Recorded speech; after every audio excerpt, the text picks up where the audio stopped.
1956 Torch Red Thunderbird. She's had a ground-up restoration with limited miles on the restoration. She has a Torch Red Hardtop, a 312 225 horsepower Thunderbird Special V8, 4-barrel. She is the P series, as in Paul. She's the Ford-O-Matic 3-speed automatic transmission.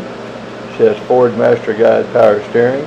The odometer on this car reads 72,374 miles. She has front disc brakes with the dual master cylinder. Classic auto air in-dash air conditioning. Ford's engine dress-up accessory package. T-Bird AM/FM with twin stereo speakers. An alternator electrical upgrade. Seat belts.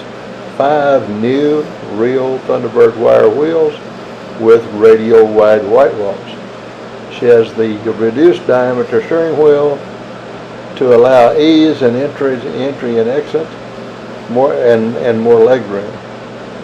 She's got gorgeous paint, new interior, new chrome, detail throughout and underneath.